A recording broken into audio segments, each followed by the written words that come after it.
Friends welcome back to my channel Pooja's ब्लगे तुम्हारे अनेक अनेक वेलकम। आशा करছি তোমরা সকলে খুব ভালো আছো আর আমিও খুব ভালো আছি। চলে এসেছি আজকে নতুন একটি ভিডিও নিয়ে। তো চলো এখন আমার স্নান হয়ে গেছে, এখন খাওয়া দাওয়া করে আমি রেডি হয়ে নেবো, কারণ আজকে আমরা একটা জায়গায় যাব। তো তোমরা ভিডিওটা কন্টিনিউ দেখতে থাকো, তাহলেই বুঝতে পারবে আমরা কোথায় যাচ্ছি কী করছি। তো চলো ভিডিওটা দেখতে থাকো। চলো, এই দেখো আমি রেডি হয়ে গেছি, আর ওই যে আমার মা রেডি হয়ে গেছে আর আমার বাবা গেছে স্নান করতে। তো বাবার হয়ে গেলেই আমরা বেরোবো, আর ওই দিক থেকে আমার উঠবি আর ওর একটা বন্ধু আসছে। তো চলো বেরিয়ে তোমাদের সাথে আবার দেখা হবে। আমরা এখন টোটো করে স্টেশনে চলে যাচ্ছি। তো স্টেশনে গিয়ে তারপর ওখান থেকে ট্রেন ধরবো। চলো, এই যে চলে এসেছি দেখো বর্ধমান স্টেশন। আর ওই দিক থেকে আমার উঠবি আর ওর ফ্রেন্ড আগেই চলে এসেছে বাইকে, আর আমার উঠবি আগে থেকে অনলাইনে টিকিট কেটে রেখেছিল। তো চলো এবার ডাইরেক্ট প্ল্যাটফর্মে যাওয়া যায়। এই দেখো ট্রেনে উঠে অলরেডি আমি আর আমার মা এখানে বসেও পড়েছি। ট্রেনটা খুব একটা ফাঁকা ছিল না, তাই আমার বাপি আমার উঠবি আর ওর ফ্রেন্ড বসার জায়গা পায়নি, তাই ওরা দরজার কাছে দাঁড়িয়েছিল। তো চলো যাওয়া যাক। এই যে দেখো ট্রেন থেকে নেমে গেছি আমরা, আর এই যে স্টেশনের অবস্থা। তো ভিডিওর প্রথমে তোমাদের বলিনি যে কোথায় যাচ্ছি। আসলে আজকে আমরা এসেছি চন্দননগরে ঠাকুর দেখার জন্য।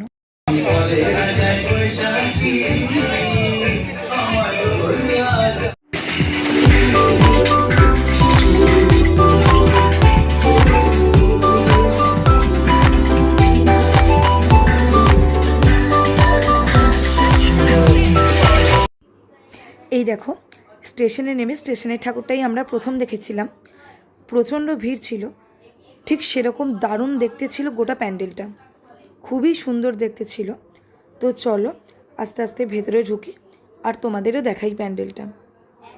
অনেক দিন ধরেই ইচ্ছা ছিল চন্দননগরে জগদ্ধাত্রী ঠাকুর দেখার, তো ফাইনালি ইচ্ছাটা পূর্ণ হলো।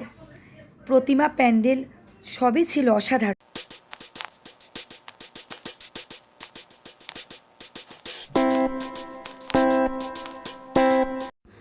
এবার আমরা চলে এসেছি অন্য একটি প্যান্ডেল দেখার জন্য। তো চলো আস্তে আস্তে ভেতরে যাওয়া যাক। আমার এই প্যান্ডেলটাও ভীষণই সুন্দর লেগেছে, তোমরাও দেখতে থাকো, আর তোমাদেরও কেমন লেগেছে আমাকে কমেন্টে অবশ্যই জানাও। চলো ভেতরে যাওয়া যাক।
আর এই যে এইখানে আমরা সবাই মিলে এখন ঝালমুড়ি খেয়ে নিচ্ছি।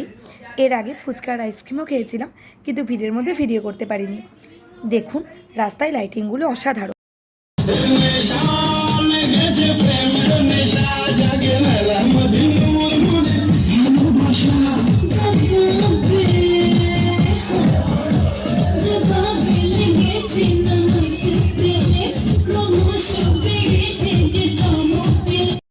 চন্দননগরে এসে এই জিনিসটা একদম নতুন দেখলাম জানেন।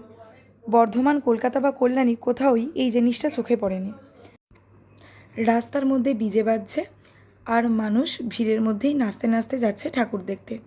বেশ ভালোই সিস্টেমটা, রাস্তাটাও অনেকটা কম বলেই মনে হচ্ছে তাতে। এই ডিজের আওয়াজে মানুষ নাচতে নাচতে যাচ্ছে বলে অনেকটা দূরে পায়ে হেঁটে ঠাকুর দেখার কষ্টটা কিছুই বোঝা যাচ্ছে না। লাইটিংগুলোও কি অসাধারণ দেখুন।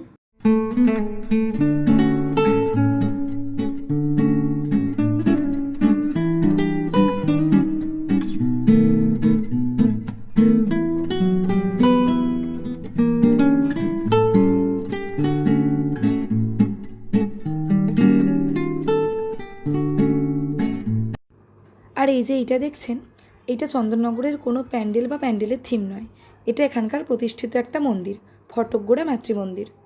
তো ভেতরে পুজো হচ্ছে, কিন্তু এত ভিড়ের মধ্যে আমরা ভেতরে যাওয়ার সুযোগ পাইনি।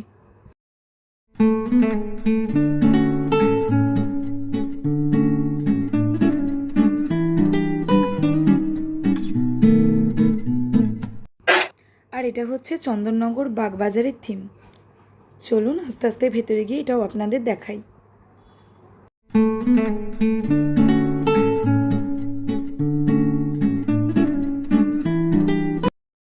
বেশ কিছু থিমের ঠাকুর দেখা হয়ে গেছে, এবার বাড়ি ফেরার পালা।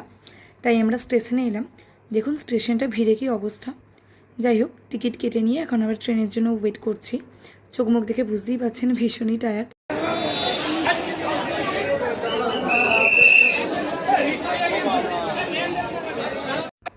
এই যে দেখো, আমরা ট্রেন পেয়েও গেছি, আর ট্রেনটা আস্তে আস্তে ফাঁকাও হয়ে গিয়েছিল, তাই আমরা সবাই মিলে বসতেও জায়গা পেয়েছিলাম। আর একটা জিনিস দেখাই, এই দেখো, এইদিকে আমার মা রুমাল চাপা দিয়ে ঘুমাচ্ছিল, মায়ের নাকি খুব শীত করছিল বলছিল। যাই হোক, আজকে ভীষণই টায়ার্ড লাগছে। আজকের ভিডিওটা তাই এখানেই শেষ করলাম। আমার ভিডিওটা যদি তোমাদের ভালো লেগে থাকে তাহলে অবশ্যই আমার ভিডিওটিকে লাইক, কমেন্ট, শেয়ার এবং আমার চ্যানেলটিকে সাবস্ক্রাইব করে দিও। পরবর্তী ভিডিও নিয়ে খুব তাড়াতাড়ি তোমাদের সাথে আবার দেখা হচ্ছে। ততক্ষণ সকলকে টাটা।